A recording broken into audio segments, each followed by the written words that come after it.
आता तर मोदीजींनी आयुष्यमान आरोग्य मंदिर आपल्याला दिलेली आहेत। शहरांमध्ये आयुष्यमान आरोग्य मंदिराच्या माध्यमातून प्रत्येकाला दवाखाना उपलब्ध झाला पाहिजे, त्या ठिकाणी डॉक्टर असला पाहिजे, त्या ठिकाणी मोफत औषध असले पाहिजे। अशा प्रकारे मोदीजींनी व्यवस्था केली आहे। आणि आपणही तुम्हाला माहिती आहे की महात्मा फुले जनारोग्य योजनेच्या अंतर्गत प्रत्येकाला 5 लाखापर्यंतचा इलाज आता मोफत केलेला आहे। आणि मला सांगताना आनंद वाटतो, मागच्याच महिन्यात आम्हाला काही लोक भेटले, ते म्हणाले की साहेब, महात्मा फुलेच्या अंतर्गत 5 लाखापर्यंतचा इलाज तर तुम्ही मोफत केला, पण त्याच्यामध्ये 1300 आजार आहेत, पण अनेक असे आजार आहेत ज्याचा समावेशच त्याच्यामध्ये नाही।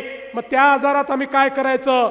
आम्ही देशभरामध्ये प्रत्येक राज्यामध्ये कुठले कुठले आजार समाविष्ट आहेत याची यादी मागवली आणि 1300 वरनं आता 2400 आजारापर्यंत आम्ही हा इलाज वाढवला। आता 2400 आजाराकरता 5 लाखापर्यंतचा खर्च राज्याचं सरकार देईल।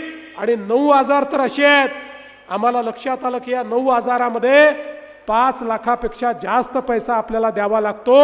तर त्या 9 आजारामध्ये 5 लाखापेक्षा जास्त 10 लाख, 15 लाख, 20 लाखापर्यंतही खर्च राज्याचं सरकार करणार आहे। कोणालाही पैसे नाही म्हणून ऑपरेशन होत नाही, पैसे नाही म्हणून इलाज होत नाही। अशा पद्धतीनं आता अटीशर्ती पण ठेवल्या नाही। तुमचं रेशन कार्ड कुठलं आहे आम्ही पाहणार नाही, तुमचं आधार कार्ड कुठलं आम्ही पाहणार नाही। प्रत्येकाला या ठिकाणी हा अधिकार आपल्या राज्याच्या सरकारने या ठिकाणी दिलेला आहे। खरं म्हणजे आपल्याला माहिती आहे, आपल्या आशीर्वादाने आम्हाला दणदणीत विजय मिळाला। 1 वर्षापूर्वी न भूतो अशा प्रकारे आम्ही निवडून आलो।